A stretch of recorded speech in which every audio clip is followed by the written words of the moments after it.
नमस्कार मित्रों, आप सभी को स्वागत है आज के साप्ताहिक जियो टॉक्स में। जियो टॉक्स में हम मध्य पूर्व, मिडिल ईस्ट और आफ-पाक रीजन के भू राजनीति से जुड़े विषयों पे चर्चा करते हैं। तो आज का हमारा विषय है पाकिस्तानी तालिबान, टीटीपी। हम टीटीपी की पृष्ठभूमि, इतिहास और आज की मौजूदा स्थिति पे चर्चा करेंगे। अगर हम पाकिस्तानी तालिबान की हिस्ट्री को जानना चाहते हैं, तो हमें पहले इस पृष्ठभूमि को देखना पड़ेगा कि क्या किन कारणों के कारण टीटीपी की उत्पत्ति हुई। वर्ष 2002 के शुरुआती दौर से पाकिस्तानी फौज के ऊपर ये एक अमरीकी प्रेशर बनने लग गया था कि वो अपने जो कबायली इलाके हैं, जिनको फाटा एरियाज कहा जाता था, फेडरली एडमिनिस्ट्रेटिव ट्राइबल एरियाज, 2018 में उनको खत्म करके केपीके, खैबर पख्तूनख्वा प्रोविंस में मर्ज कर दिया गया। उन इलाकों को जिनकी सरहद लगती है अफगानिस्तान के साथ, उनको सील करें, क्योंकि अमेरिका जब अफगान तालिबान के खिलाफ युद्धरत था अफगानिस्तान में और वो ऑपरेशन कर रहा था, तो वहां से कई सारे विदेशी आतंकवादी वो बॉर्डर क्रॉस करके पाकिस्तान के इन कबायली इलाकों में शरण ले रहे थे। तो अमेरिका का यही अनुरोध तो मैं नहीं कहूंगा, एक तरह का निर्देश ही था पाकिस्तान को कि आप इन इलाकों को सील करें और इस तरह के जो चरमपंथी तत्व अफगानिस्तान से पलायन कर रहे हैं, उनको आप अरेस्ट करें और हमें सौंपें। अच्छा, ये जो इलाके थे फाटा एरियाज, ये इसमें 7 जिले मान लीजिए, एजेंसीज कहते हैं, से बने हैं, जैसे औरकजई, बाजोर, खुर्रम, खैबर, मोहम्मद, नॉर्थ वजीरिस्तान, साउथ वजीरिस्तान। इनमें ये एक तरह के सेमी ऑटोनोमस स्वायत्त इलाके हैं। इनमें पाकिस्तानी स्टेट सरकार ने कभी भी सीधा सीधा हस्तक्षेप नहीं किया और वहां पे पाकिस्तान की कोई भी सुरक्षा एजेंसी या पाकिस्तानी फौज नहीं रही और कभी मतलब जब से पाकिस्तान बना सन 47 से, वो उन इलाकों में उन्होंने कभी भी गए नहीं। तो इन इलाकों में पाकिस्तानी फौज को ना चाहते हुए भी ऑपरेशन चलाना पड़ा। तो ये वहाँ के जो आम लोग थे, उनको ये लगा कि ये हमारी जो एक तरह की ऑटोनॉमी है, उसको खत्म करने का ये एक साजिश है पाकिस्तानी सरकार की, और वो हमें हस्तगत करना चाहते हैं हमारे इलाकों को, और हमारी जो स्वतंत्रता है, एक तरह की स्वतंत्रता मतलब अपने इंटरनल मैटर खुद मैटर डील करने की, वो भी ये खत्म करना चाहते हैं। तो इस तरह से नाराजगी पाकिस्तान सरकार के प्रति बढ़ती गई इन कबायली इलाकों में। उसके बाद पाकिस्तानी फौज को काफी प्रतिरोध का भी सामना करना पड़ा कबायली सरदारों से, विरोध भी झेलना पड़ा। विरोध का मतलब वहां पे सैन्य संघर्ष होता है। तो जो अमरीकी कॉन्वॉय जाते थे खैबर दर्रे को पार करके अपने अफगानिस्तान में सप्लाईज देने के लिए, उन पे हमले होने लग गए। पाकिस्तानी फौज की जो कॉन्वॉयज थे या जो उन्होंने टेम्पररी अपनी पोस्ट बनाई थी, उन पे हमले हुए। तो इस तरह से नाराजगी बढ़ती गई इन इलाकों में।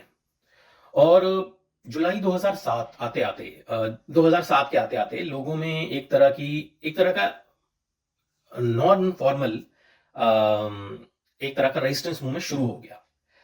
अब जुलाई 2007 में ये जो लाल मस्जिद वाला प्रकरण हुआ पाकिस्तान में, जिसमें पाकिस्तानी फोर्सेस ने अपने सैन्य ऑपरेशन चला के लाल मस्जिद में इस्लामाबाद में छुपे हुए, जिन्होंने काफी विदेशी नागरिकों को भी अगवा किया था, उनको छुड़वाया और वहां पे काफी बड़े पैमाने पे चरमपंथी मारे भी गए। इससे वहां पे जो पाकिस्तान के कबायली इलाके हैं, उनमें ये चरमपंथी तत्वों को ये बात बहुत बुरी लगी कि पाकिस्तानी सरकार ने मतलब इस तरह का रवैया अपनाया, और उनको ये लगा कि पाकिस्तानी फौज भी, पाकिस्तानी सरकार भी शरिया की उतनी ही दुश्मन है जितनी अफगानिस्तान में अमरीकी हैं। तो इस वजह से दिसंबर 2007 में आधिकारिक रूप से फॉर्मली टीटीपी की स्थापना अनाउंस की गई, जिसके लीडर बने बैतुल्लाह महसूद। और इसमें जो फाउंडिंग मेंबर्स थे, जिन्होंने सह संस्थापक कह सकते हैं, मौलवी नसीर थे, हाफिज गुल बहादुर, मौलवी फकीर मोहम्मद, स्वात से फजुल्ला, और छोटे मोटे करीब करीब 13 संगठनों ने मिलकर टीटीपी को बनाया। उस समय जो प्राथमिकता थी टीटीपी की, वो थी अफगान तालिबान को अमेरिका के खिलाफ लड़ने के लिए मदद करना और पाकिस्तानी फौज से एक तरह की डिफेंसिव वॉर लड़ना और अपने इलाकों की ऑटोनॉमी बरकरार रखना।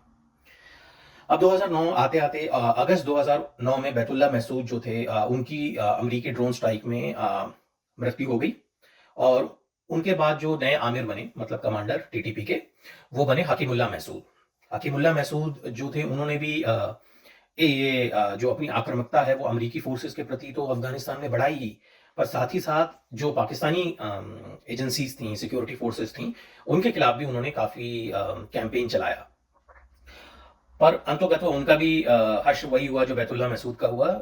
नवंबर 2013 में वो भी अमेरिकी ड्रोन स्ट्राइक में मारे गए। जी, उस समय जब ये खबर आई हकीमुल्लाह महसूद की अमेरिकी ड्रोन स्ट्राइक में मारे जाने की, तो मैंने टीटीपी के प्रवक्ता एहसानुल्लाह एहसान जो थे, उनसे एक टेलीफोनिक इंटरव्यू किया था। उस समय मैं भारत में ही रहता था, और उस इंटरव्यू में मैंने उनसे यही पूछा था कि जो संगठनात्मक प्रभाव क्या पड़ेगा और आगे टीटीपी की रणनीति क्या होगी। वो मैंने इंटरव्यू फ्रंटियर पोस्ट के लिए लिया था, जो पेशावर से अखबार छपता है, और बाद में वो अफगानिस्तान टाइम्स काबुल में भी पब्लिश हुआ था। अब हकीमुल्लाह महसूद जो थे, उनके बाद जो लीडरशिप आई वो आई मौलाना फजलुल्लाह के पास। मौलाना फजलुल्लाह स्वात से आते थे और वो नॉन महसूद थे। अब जो टीटीपी का कोर है, सबसे बड़ा कोर जो संगठन ग्रुप है और कोर है, वो है महसूद ट्राइब। तो एक तरह का असंतोष काफ़ी प्रबल हुआ संगठन में कि खास तौर पे महसूद जो फाइटर्स थे या मिड लेवल कमांडर्स, कि एक नॉन महसूद जो कमांडर हैं वो हमें लीड कर रहे हैं। इससे ये पाकिस्तानी तालिबान टीटीपी ने काफ़ी बिखराव देखा, तो काफ़ी असंतोष बढ़ा, मतभिन्नता आई संगठन में, एक तरह का बिखराव हुआ, लोगों ने अपने अपने छोटे संगठन बना लिए। और मौलाना फजलुल्लाह, एक बहुत बड़े संगठन के तबके ने मौलाना फजलुल्लाह के जो आदेश ऑर्डर्स का मानने से बिल्कुल इनकार किया। और उसके बाद 2000 और साथ ही साथ ऑपरेशन ज़र्ब अज़ब भी शुरू कर दिया पाकिस्तानी फौज ने टीटीपी के खिलाफ। तो इससे भी एक सैन्य दबाव बहुत पड़ा टीटीपी पे, और टीटीपी की जो को लीडरशिप थी, और उनको अपना बेस शिफ्ट करना पड़ा। पाकिस्तान के कबायली इलाकों से उन्होंने अपना बेस शिफ्ट किया अफगानिस्तान में, पाकिस्तान बॉर्डर के पास। तो इसी तरह, लेकिन ये 3-4 साल मौलाना फजलुल्लाह ने जब तक नेतृत्व किया टीटीपी का, टीटीपी के लिए वो समय काफ़ी बुरा रहा। संगठन ने काफ़ी बिखराव देखे और सैन्य दबाव भी उन पे रहा।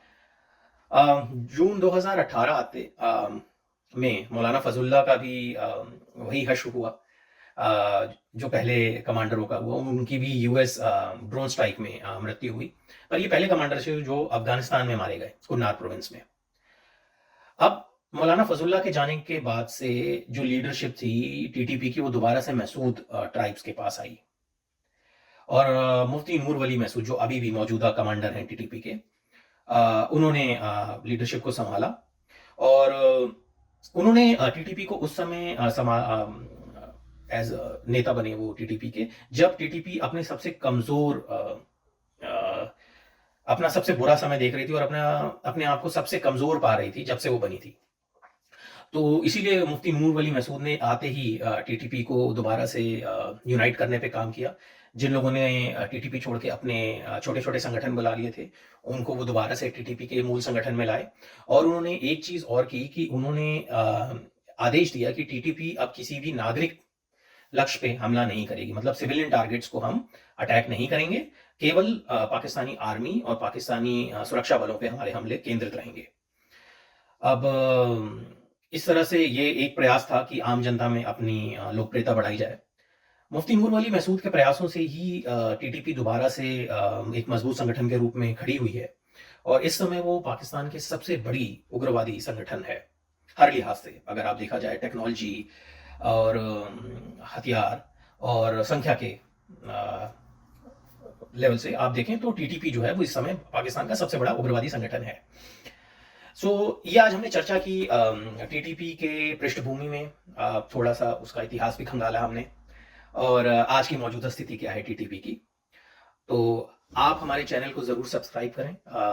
इस पे हम लोग कुछ इन डेप्थ एनालिसिस करते हैं आफ पाक रीजन की और मिडल ईस्ट के भू राजनीतिक जो मुद्दे रहे हैं उन पे, क्योंकि मैं भी केवल इन्हीं मुद्दों के ऊपर लिखता हूं और पत्रकारिता कर रहा हूं एक लंबे समय से, और इस क्षेत्र में काफ़ी असाइनमेंट किए हैं। तो कोशिश रहती है कि जो भी हम थोड़ा बहुत जान पाए हैं इस इलाके के बारे में, रीजन के बारे में, उसको हम शेयर करें। इसीलिए हर सप्ताह हम एक इस तरह की इन डेप्थ एनालिसिस इन विषयों पे करते हैं।